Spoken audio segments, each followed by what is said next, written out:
Olá, investidor e investidora! Sejam todos bem-vindos aos minutos mais valiosos da sua semana. Eu sou Vinícius Custódio e estamos aqui para mais uma edição, aquele nosso compromisso semanal, o seu podcast favorito. Deixa eu agradecer quem já estava aqui na nossa audiência, acompanhando aqui o finzinho do Tarde TC News, Gabriel Medina, Camila Nascimento, Carol Souza.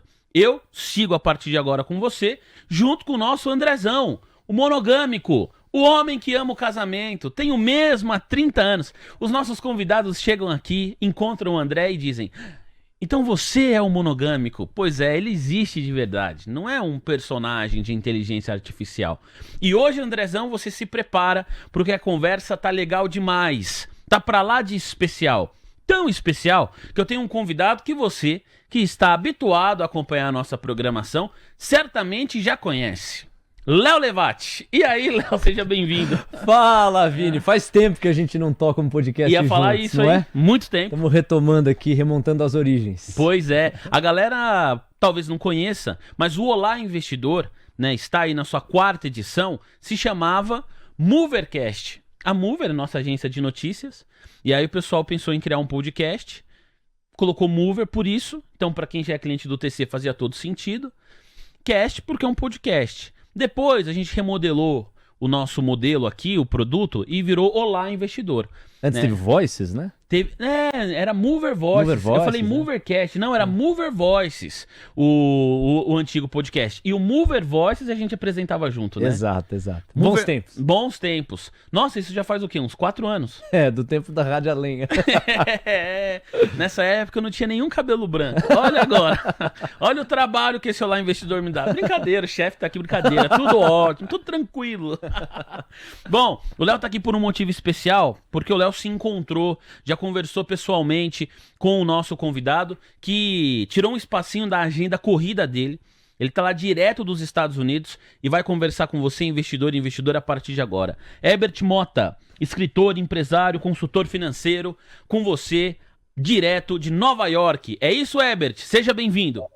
Muito obrigado, agradeço mais com vocês, já estou me sentindo mais do que em casa. Estou longe, mas me sinto perto e conectado aí, que a vibe de vocês é muito boa. E sim, estou aqui nessa terra gelada hoje, está fazendo 0 graus, está bem friozinho, mas está um dia ensolarado, bonito, que faz com que nossa conversa também fique iluminada. Ah, será? Com certeza. Herbert, quando eu conheci a sua história, né, e quando o Léo também me falou, olha, conheci pessoalmente, tomei um café, tem que trazer para o podcast, e a sua assessora é uma amiga de longa data nossa, que é a Bruna Narciso, um abraço para ela. Eu falei, realmente ele vai precisar, assim, se a gente conseguir um espaço, vai ser bom demais apresentar para o nosso público uma pessoa. O seu livro acho que diz um pouco da sua história, né? Movimento, logo existo. Você é um cara que não consegue ficar parado, né, Herbert? Não consigo ficar parado, a minha frase central de vida é: a oportunidade só procura quem está em movimento, né? E estar em movimento realmente sempre foi o que além de me motivar, auxiliou muito nas conquistas da minha vida, fez com que eu chegasse onde eu cheguei, saí de onde eu saí, e fez também com que eu conhecesse pessoas incríveis, né? Você citou, por exemplo, a Bruna, que me apresentou o Léo, e a Bruna, isso que é muito mais interessante, eu conheço a Bruna há alguns anos, desde quando eu era empresário do Anderson Silva. E aí ela sempre briga comigo, fala: cara, eu preciso que você mostre para as pessoas um pouco mais da sua história, fale um pouco mais também do seu trabalho, porque isso também é importante do ponto de vista de visibilidade. E é isso, aí no final do dia, mesmo com esse movimento, eu não tenho nem assessor ou assessora, eu tenho são amigos que fazem questão de me apresentar para outras pessoas incríveis. Então, por esse motivo também que eu tive essa aproximação com o Léo e estou aqui hoje com vocês. Bom demais. Só pergunta, irmão. Pois você sabe que tem um verbo que o Herbert usa muito, que é o verbo movimentar. Ele já usou aqui 1 ou 2 vezes. Eu me movimento, eu movimento. E é um verbo que a gente pode imaginar como literal, né? Movimentar, o ato de se mexer para um lado ou para o outro. Mas para ele vai muito além disso. Eu acho que é um bom pontapé inicial, Herbert, você explicar o que é o movimento que você tanto fala e por que ele foi e é tão decisivo na sua caminhada. Boa. Cara, basicamente o movimento, ele é muito importante, essa pergunta é muito importante, porque não só estar em movimento, mas pensando em progresso, né? Porque senão a gente pode se ver movimentando para o mesmo lugar, né? Que é o famoso se mexer. E da onde eu vim, as minhas condições de vida, do ponto de vista inclusive econômico e financeiro, né, se tratando aqui de uma pauta, de uma audiência que lida muito com os números, era de muita escassez, de muita dificuldade. E a única maneira que eu encontrei para ir além foi buscar esse movimento a partir de um olhar futuro, de um olhar de progresso, de um olhar de drive, de avanço, né? E isso fez com que eu pudesse não só constituir boas relações de amizade e frequentar a bons lugares, né? Então eu faria aqui uma leitura traduzindo um pouco do que eu coloco no livro. Eu morava na periferia e o ônibus que eu pegava até o centro da cidade, esse movimento, eu observei o que acontecia no decorrer da trajetória e vi alterações de ambiente. E dessas alterações de ambiente, me propus a entender o que era e por que era diferente. E ficou nítido para mim ali nos meus 13, 14 anos de idade que era uma questão econômica, de infraestrutura, de geolocalização e, consequentemente, de estrutura de oportunidade também para um aprendizado financeiro. E foi assim que eu movimentei e constituí a habilidade. Se eu sair de casa para uma finalidade, sendo ela um trabalho, sendo ela um objetivo final, ele tem que retribuir a mim com algo que me impulsione a avançar, que no final do dia foi as conquistas financeiras que eu pude ter e que fez com que eu morasse antes no Jardim Miriam e hoje residi na região dos Jardins. Então, esse plural de uma única palavra é esse processo de movimentar. Dito isso, qualquer movimento do ponto de vista da palavra, ele só é válido se a gente interpretar o para onde estamos indo e quem, acima de tudo, somos. Porque aí você constrói e escala, né, uma trajetória de crescimento. Pois é, Herbert, e foi se movimentando, até pedi ao Vini aqui que eu complementasse, porque eu tô com o livro Movimento Logo Existo, para que a gente deixe claro aqui que pro Herbert o verbo movimentar tem o seu peso. E ele diz num trecho, Vini, eu já fui à casa de um sheik em Dubai, à casa de um presidente em Angola, à Casa Branca nos Estados Unidos e estive na posse de Barack Obama em 2008. Quer dizer, o movimento te levou longe. Muito longe. E é uma das frases também que eu tenho no livro que eu falo que passagem para mais longe custa mais caro. Sim, eu fui muito longe, mas essa leitura de distância que eu traduzo como ir a Angola, ir a Dubai, Emirados Árabes, estar nos Estados Unidos, em lugares de referência, tiveram dois elementos fundamentais. Um deles a minha base de estrutura profissional sempre foi a do entretenimento. Então, o entretenimento, na minha trajetória, ele também foi um auxiliar que me abriu muitas portas. Pelo motivo qual, por exemplo, eu chego à Empresarial Anderson Silva no final dessa trajetória, antes de eu entrar numa área mais executiva, era porque eu tinha esse trânsito de correlação e de acesso a lugares que o entretenimento facilita de alguma maneira, que outrora não teria condições nem financeiras, mas pelo meu trabalho que me levou para esses lugares, eu pude sim frequentar esses lugares e de distâncias, considerando que o menino que sai ali de São Paulo. Consequentemente, essas distâncias, e por isso que eu digo que custa caro a passagem para mais longe, não são histórias apenas para eu traduzir como uau, ele foi na Casa Branca, uau, ele já sentou com o Sheikh Maktoum de Dubai. Não, é dizer que em todos estes municipais eu estava a trabalho, eu estava ali numa condição profissional, a qual me exigia estar organizado, falar bem, me preparar para que eu pudesse também, mais do que estar nesses ambientes, saber dividir ao entrar e também saber sair. E isso é importante dizer porque não basta eu estar no lugar e não ter como se comunicar ou realmente realizar aquela presença. E foi por este motivo, inclusive, que uma das minhas distâncias da minha residência, da minha estrutura de vida, eu tive o inglês, uma segunda língua que eu busquei, e foi ela que depois do entretenimento me colocar nos lugares, mas foi a habilidade de uma segunda língua, neste caso o inglês, que fez com que eu sentasse e conversasse com Dana White, que é um dos grandes nomes da indústria do entretenimento de esporte, e ele me pedisse para que eu negociasse o UFC para ir até a Globo. Mesmo com todos os acessos, ele percebeu na minha postura, na minha fala e no meu conteúdo um lugar de confiança. Então, assim como esses lugares sobre visitas ou oportunidades, eu também considero que a importância é entender que isso custa e é necessário se dedicar para que você possa, sim, de fato, ter e tirar proveito dessas circunstâncias. Esse é o verdadeiro movimento a longa distância. Eu já tinha gostado muito da sua trajetória quando eu comecei a ler, entrei no seu Instagram, vi ali alguns cortes de outros podcasts que você já participou, mas quando eu descobri que você foi empresário do Anderson Silva, aí eu fiquei fissurado, porque além de ser fã do Anderson Silva, eu gosto muito de artes marciais, né? E o UFC em específico. Eu assisto todas as edições, eu assino o UFC lá, PES, Fight Pass, assisto tudo. Gosto muito. E aí tenho todas as curiosidades que um fã de quem acompanha MMA tem, né? Mas vou guardar algumas delas aqui pra gente conversar mais pra frente. Porque o nosso público, o Herbert, a gente, aliás, né, só dividindo com você, a gente uma vez fez uma pesquisa e 90% da nossa audiência gosta de esporte. Então, tenho certeza que muita gente, como eu, tem curiosidades nesse sentido também. Mas o que eu queria te perguntar agora, te ouvindo, é a respeito da importância das conexões.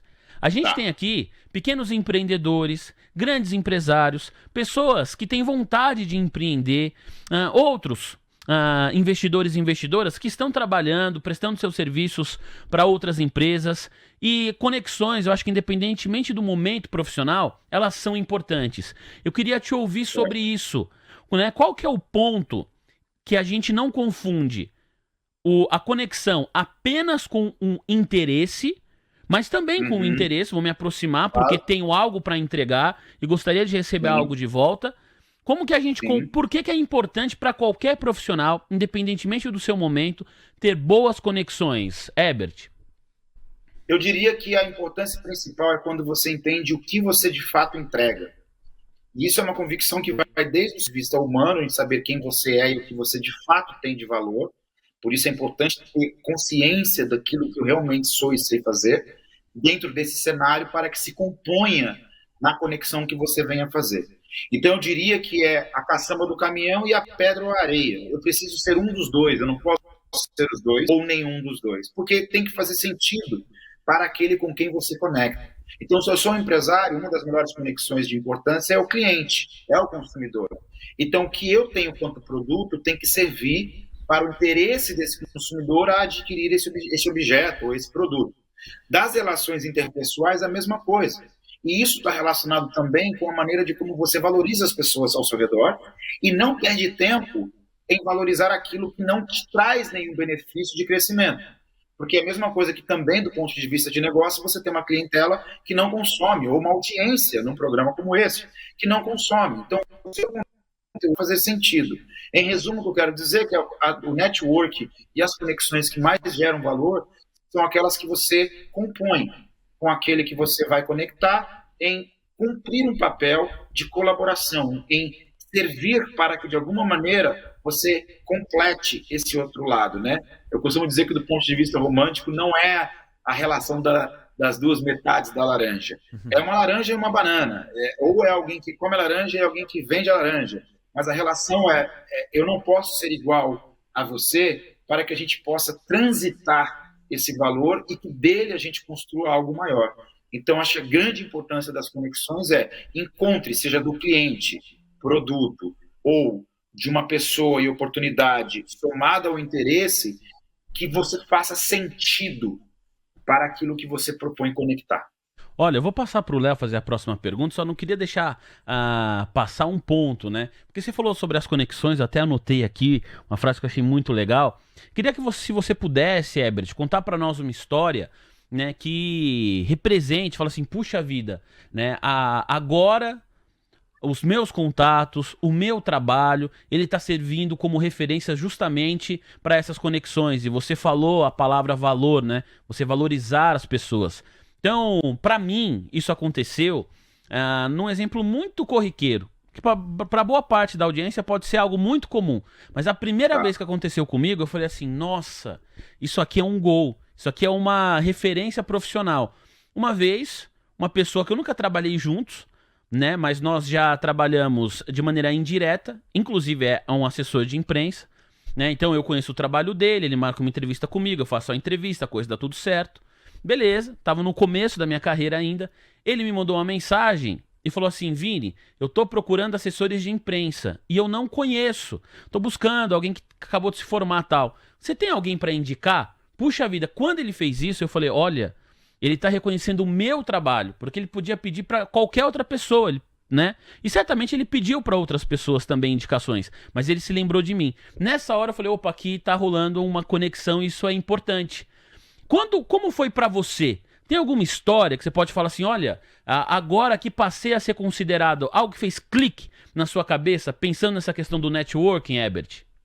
Sim, tem acontecido muito, tanto que eu tenho uma agência, né, que ela se chama Biconexus, que é exatamente a materialização desse meu lugar pessoal para o corporativo, que é uma empresa de conexões de negócio que façam sentido, né? Então, B de business, conexões, connect, e o nexus, que tem a relação do fazer ter nexo, né, ter sentido. Isso acontece muito na minha vida, né? É muito engraçado. Algumas pessoas falam assim, parece que você tem o cu para a lua, a sorte cai no seu colo. E eu digo que não é sorte, porque parece que é sorte, mas o universo, de alguma maneira, ele olha para mim e fala, esse cara centraliza tanto o valor daquilo que ele conhece com quem ele conhece e mantém as portas abertas, que realmente as pessoas me procuram falando assim, fala com o Herbert que ele vai resolver para você. Eu tenho uma muito interessante, que foi uma vez o Lázaro Ramos me indicando para um cliente, que passou a ser um cliente meu, mas era uma pessoa que ele conhecia, de Salvador, que estava procurando alguém que pudesse conectar o produto dele para uma empresa de distribuição. Totalmente aleatório. O Lázaro chega para essa pessoa e fala assim, cara, eu conheço um cara, fala com ele, e consequentemente ele pode te ajudar. E tem uma coisa nele, ele só não é bilionário porque ele é muito honesto. Então nele você pode confiar. E aí teve uma relação de clique que é, o meu valor está atrelado a um fator ético, a um fator de soluções. Isso é importante. Então esse é um caso específico. Outro também muito, muito interessante que veio acontecer comigo, são pessoas, e aí vou obviamente citar o exemplo, uma empresa do Brasil, que é a Arco Educacional, eles tinham um evento muito em cima da hora, e meu telefone toca. Eu estava em Los Angeles, meu telefone toca, e eles falam assim, cara, a gente quer contratar Michelle Obama e não sabe como. E disseram pra gente que dava, que era fácil, assim, assim, assado. A primeira coisa que eu entreguei nessa hora foi a informação correta. Então, o que eu quero dizer, do primeiro exemplo que eu dei, que o Lázaro Ramos me indica, fala com esse cara, porque além de tudo ele é ético, e ele vai trazer uma solução, vai te apresentar para alguém que vai solucionar o seu problema. No segundo exemplo, era alguém que tinha uma emergência ou uma urgência, e olhou para mim como uma pessoa de solução. Então, o meu clique na hora da solução foi entender, as pessoas contam comigo como alguém que realmente é eficaz, realmente entrega quando ali é feito um contato. E isso tem acontecido diversas vezes comigo. Deste exemplo que eu estou dando de Michelle Obama, foi eu falar que seria impossível, para a altura do tempo, ter ato. E aí essa relação de verdade e praticidade com eficaz fez com que eu passasse a trabalhar para eles quanto consultor dentro dos projetos dele. E aí essa conexão, nos dois exemplos é a pessoa que conecta várias frentes, desses exemplos que eu acabei de te dar, o que é em todas elas é a disponibilidade. Então, ao mesmo tempo que eu sou uma pessoa extremamente restrita pela qualidade das minhas conexões, então significa que eu não sou assim aberto para tudo e todos que me contactam ou conectam sabem que eu vou responder e entendem que a minha resposta ela é verdadeira para uma solução, o que faz com que as pessoas entendam que eu sou uma pessoa pragmática que entrega um resultado para aquilo que elas precisam. Então, o exemplo que eu dei agora para você é, eu passei a ser um centro de conexão de negócios simplesmente pelo fato de eu ter construído uma relação pública e de relações sociais e econômicas, de ser uma pessoa prática naquilo que faz e honesta para aquilo que entrega. Acho que são os dois pontos fundamentais que uma pessoa de boas conexões precisa ter. Pois é, e ouvindo essas noções que o Herbert tão bem organiza, me vem duas máximas que são muito frequentes no livro.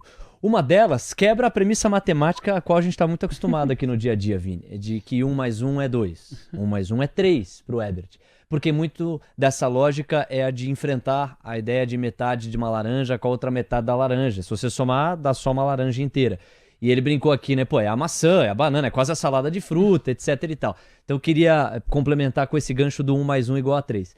E um outro momento do livro que me chama muito a atenção é, de novo explorando essa lógica do movimento, a coisa de investir sempre nos relacionamentos. E o Ebert narra alguns almoços, alguns jantares e algumas reuniões que não deram em nada, entre aspas. Claro que darão em alguma coisa lá na frente. Mas ele tem total consciência de que no curto prazo elas poderão não dar em nada. E essa é a antessala do dar em alguma coisa lá na frente. E aí eu queria aproveitar e te puxar aqui para um gancho, que é a importância de saber dizer não.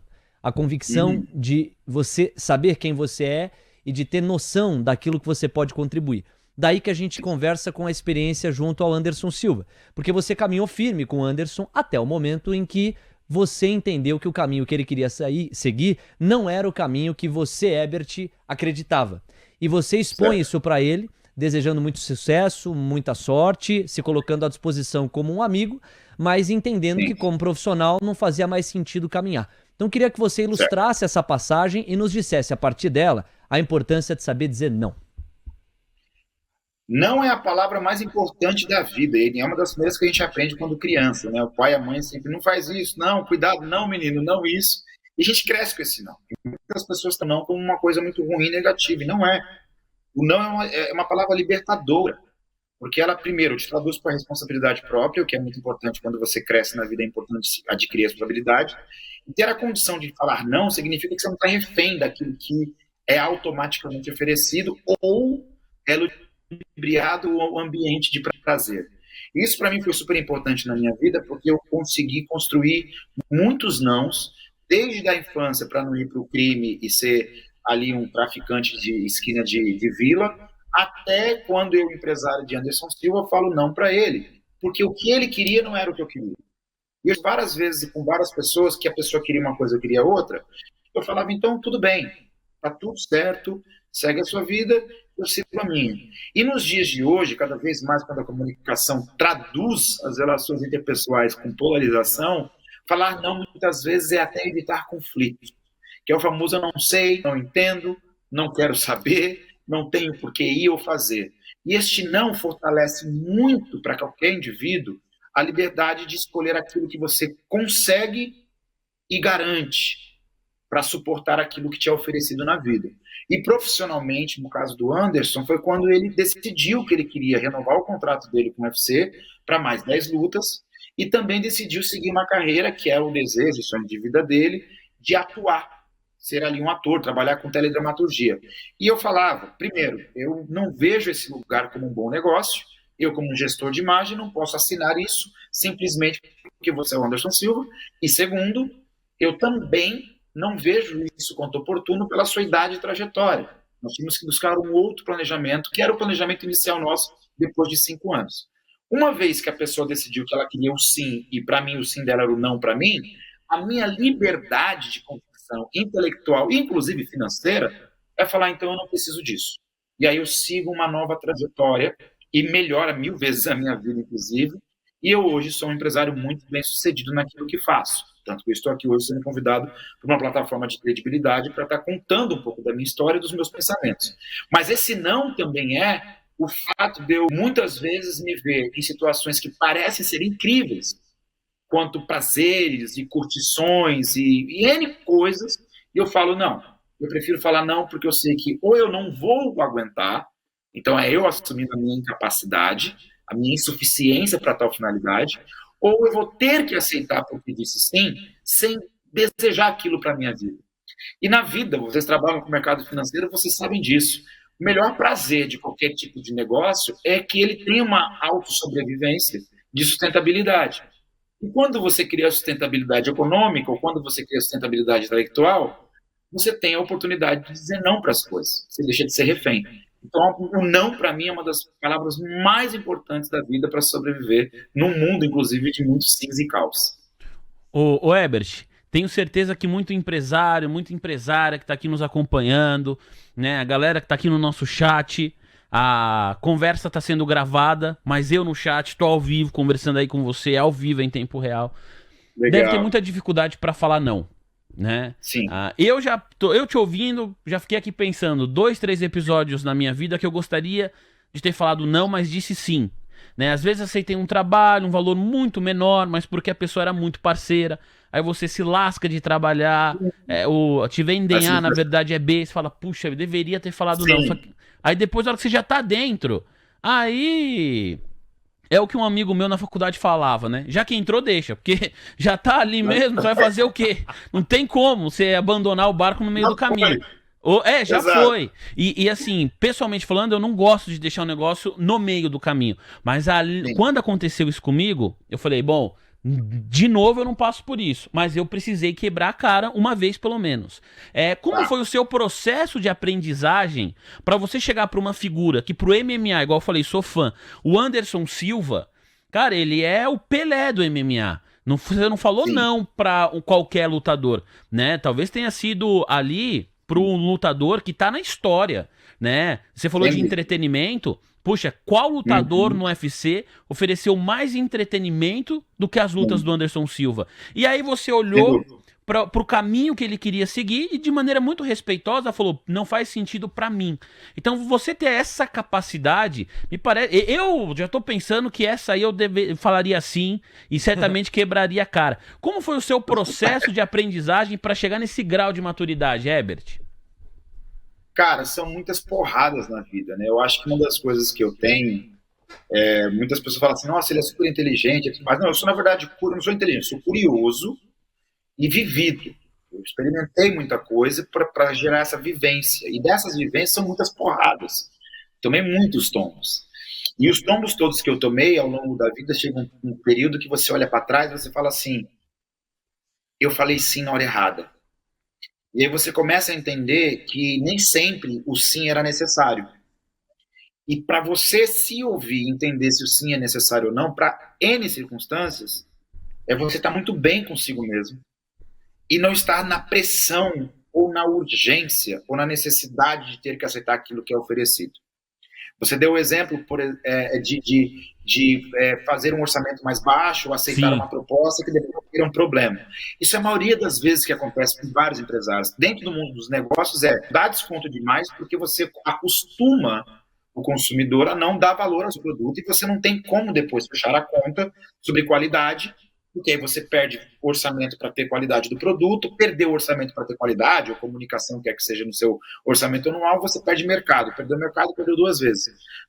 Nossa, mas ratear para entrar no mercado.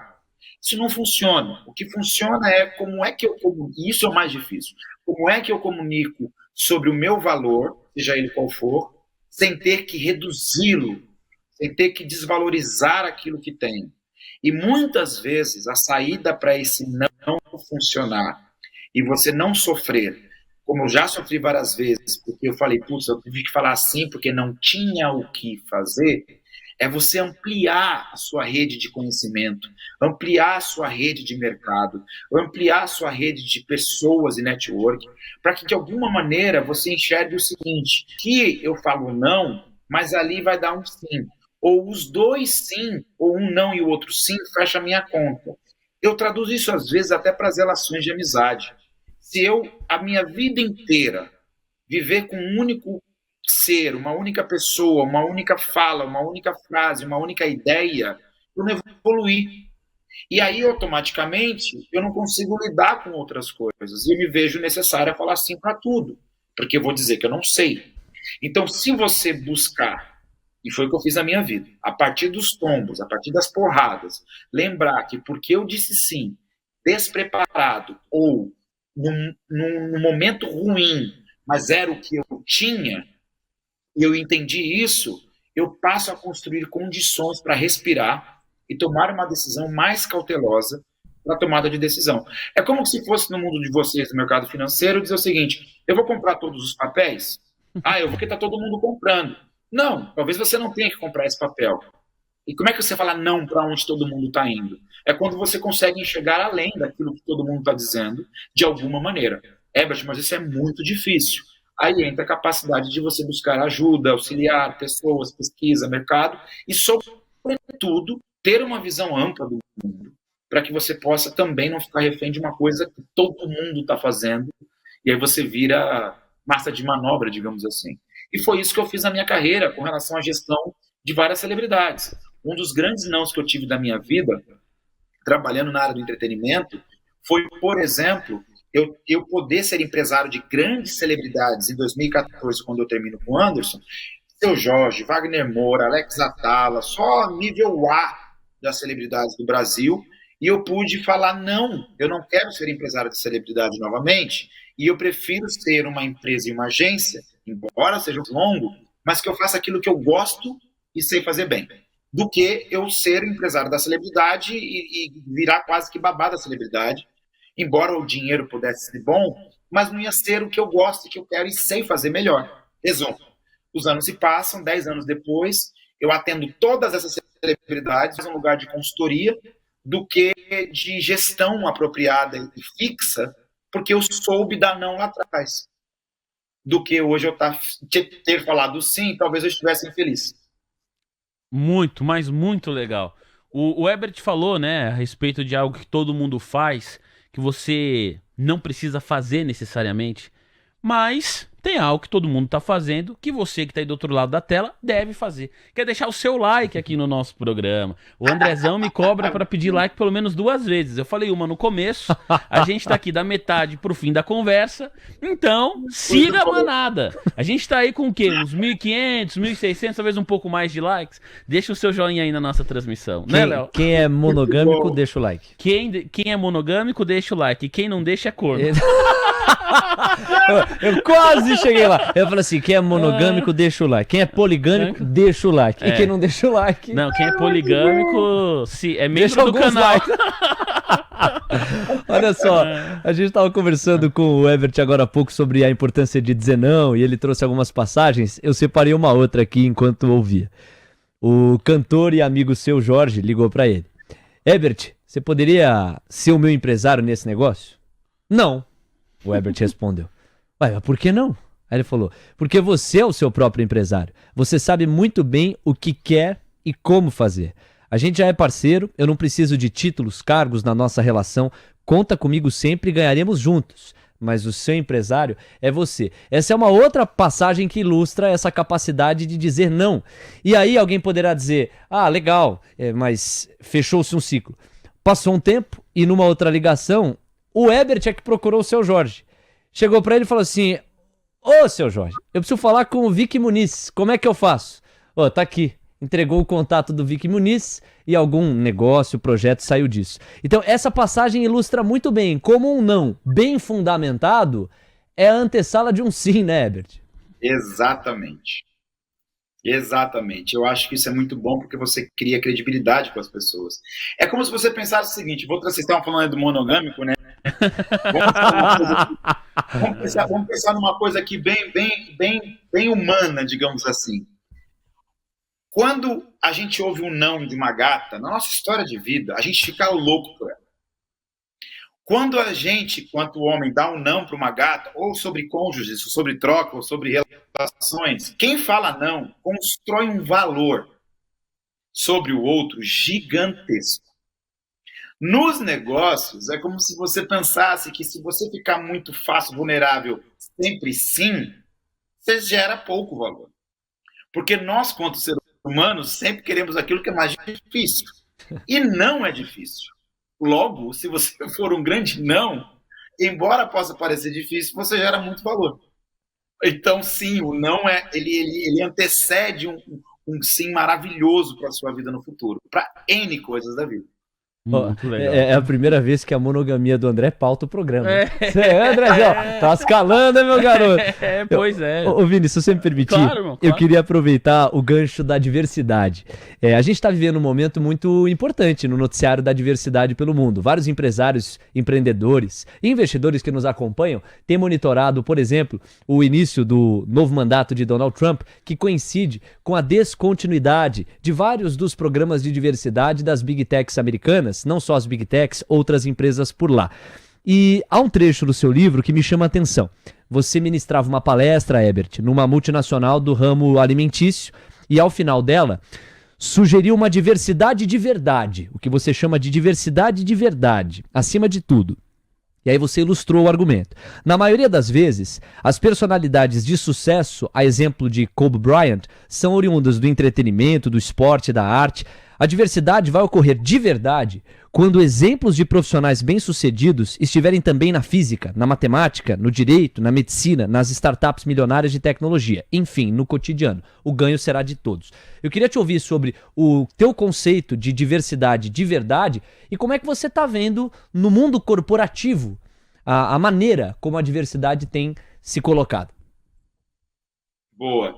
Cara, essa é uma pauta super importante, interessante, e ela ainda é uma pauta ainda em desenvolvimento. Eu diria de duas maneiras. A primeira é necessário pensar diversidade, mas é muito importante ter qualidade na diversidade. E eu confesso que, embora eu seja extremamente a favor de um raciocínio sobre a parte da diversidade, eu percebi nos últimos anos, eu acho que eu não sou o único a perceber, que tiveram muitas inclusões a partir do lado politizado da diversidade e não do lado qualificativo, o que é um problema, porque ao longo dos anos, essa pessoa que você coloca por razões políticas ou de interesses terceiros, digamos assim, e não aprofundando na qualidade, você deixa essa pessoa desamparada ao longo do tempo.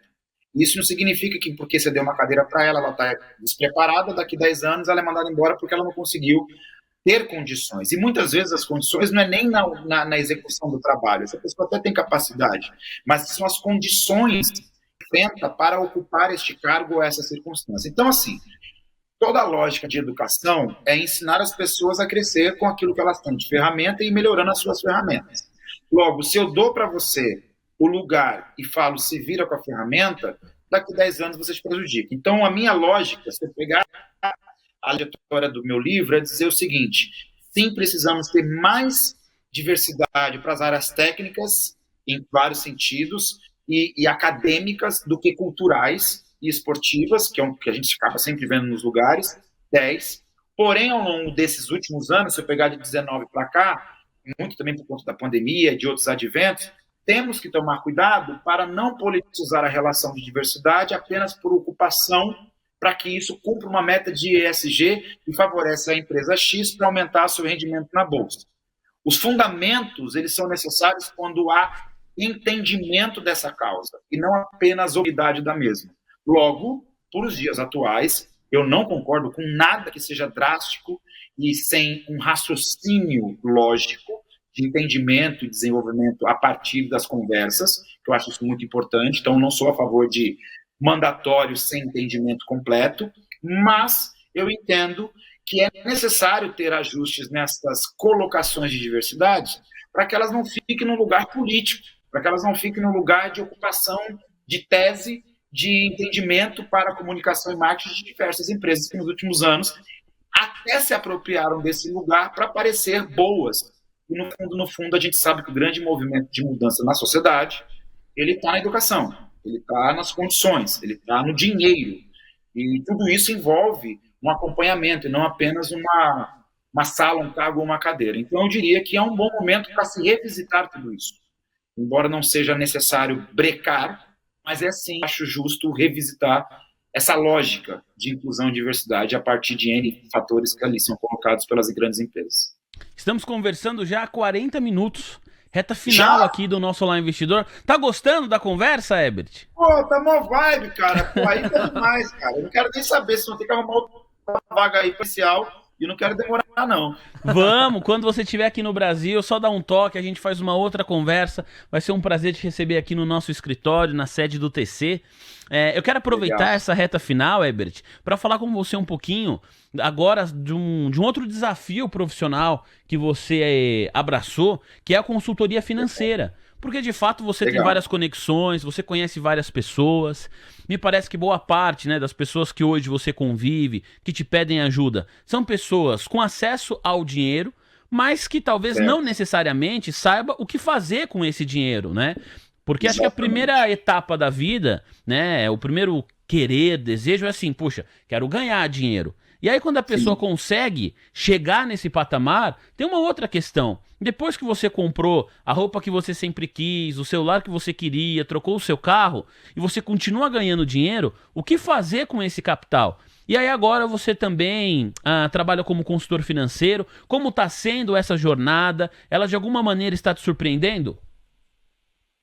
Ela está me surpreendendo e de uma maneira bacana, pela quantidade de pessoas que têm me procurado nesse lugar, até porque é uma coisa muito nova e recente. E eu quero que seja assim, de uma maneira muito bem estruturada, porque, primeiro, falar de dinheiro é uma coisa muito séria, e cuidar do patrimônio mais ainda. Porque se a gente está falando de uma gestão de carreira, quando você cita o que eu fiz com o Anderson Silva, não adianta um famoso ter toda a visibilidade moral e prestígio e estar quebrado financeiramente por uma gestão equivocada. E a maioria das pessoas hoje, principalmente porque a educação financeira é uma coisa que ainda se engatinha, eles do nada, da noite para o dia, estão com muita grana e não sabem nem o que fazer. E basicamente se resume assim: vou comprar casa, porque ao mesmo tempo eu preciso resolver minha questão emocional e eu gasto com carro, ou gasto com avião, comprando um jato, ou N outras coisas que acabam acontecendo sem um planejamento adequado ou um entendimento do que deve ser feito, né? Então, tem sido uma trajetória muito boa, que ainda é nova. Eu já estou há 1 ano nesse projeto, nesse processo. Tem dado muito certo. Eu já tenho alguns 4 clientes relacionados ao entretenimento, que a gente já tem uma custódia na casa dos 50 milhões desses clientes. Legal. Também, dentro desse cuidado que eu tenho, preservando, inclusive, esse lugar. A celebridade no Brasil gosta muito de ostentar, né? E a minha lógica não é ostentar, e não é o dinheiro ostentado que vai dar certo. Então, eu também traduzo todo esse cuidado com eles dentro de uma privacidade mesmo, para que não seja também aqui um agente de exposição dessas personalidades, por isso que eles não têm os nomes revelados. Mas o que tem dado muito certo é que a minha gestão ela é muito humana. Eu olho para a vida da minha celebridade, são 27 anos que eu trabalho nos bastidores, vendo quais são as dores de barriga, as dificuldades, os entendimentos e assim sucessivamente dessas personalidades. E ter uma pessoa qualificada que não é apenas, embora qualificado também, um gerente de banco ou alguém X de uma grande operadora, o meu exercício ele é mais boutique, ele é mais pessoal, ele é mais próximo, onde eu posso ali realmente entender coisas básicas, que às vezes eu quero comprar uma casa para minha mãe. Qual é a melhor maneira de comprar a casa? Então é muito mais um health management do que investment, porque o dinheiro por si só a gente já tem e pode melhorar. Mas a gestão do dinheiro com patrimônio familiar, de tudo que envolve, é o que eu venho fazendo e tem dado muito certo. A gente essa operação, né, com a Taikun, o Thales, que é um parceiraço meu, que inclusive é a pessoa que me dá essa estrutura de entendimento do mercado financeiro. O meu lado está muito relacionado a entender o que o meu cliente quer, e o dele, e também de toda a infraestrutura de ter os melhores produtos e ter a melhor equipe estruturada para o melhor serviço de entrega, inclusive de blindagem, inclusive porque temos operação aqui nos Estados Unidos também, então isso facilita muita coisa. Mas, sobretudo, o mais importante é que eu tenho vivido uma experiência muito boa de ouvir do meu cliente falar assim: caraca, eu não tinha noção de que não era só o dinheiro que eu tinha, mas também o patrimônio do mesmo. Então, para sintetizar essa mensagem, é dizer que tem algumas celebridades que têm muita grana, mas está tudo em passivo. E às vezes falta o dinheiro para o imposto do ano seguinte. E dentro de uma trajetória da carreira, talvez o ano seguinte você não esteja no top 10. E aí o seu passivo é custo. Eles não sabem como lidar com isso. Aí precisa buscar dinheiro. Aí os juros altos. Aí toda aquela renda que se tinha vai embora para conseguir se manter com a imagem e visibilidade de estar bem sucedido. Então esse jogo que entra numa maestria também do mundo das ilusões e da fantasia que o entretenimento traz, o meu papel é organizar isso de uma maneira qualificada para que essa celebridade, mais do que sucesso e fama, também tenha um rendimento futuro para quando se aposentar não estar ali dependendo de um artista, da casa dos artistas, né, para sobreviver e ter moradia e comida básica, que isso é o que acontece muito com muitos artistas, infelizmente. E é legal esse conceito, né? Muito Quer dizer, legal. Uma visão do patrimônio como uma ideia holística, completa, não é só a receita, é a maneira como esse capital está distribuído na vida patrimonial de um artista. Muita gente tropeça nisso, tenho certeza que você esclarece a vida de muitos destes. Agora, é o seguinte, para fechar aqui, já que o tempo urge, eu ficaria muito frustrado se eu não te endereçasse essa pergunta. Se há uma tecla em que você bate ao longo de boa parte do livro e dos podcasts que eu vi, em que você já participou, das entrevistas que concedeu, é a ideia do autoconhecimento. Há um trecho aqui em que você diz: eu mudo de lugar, mas nunca mudo quem eu sou. Eu mudo a minha realidade, mas nunca abandono a minha essência. E muitos dos que estão nos acompanhando têm dificuldade de encontrarem quem são.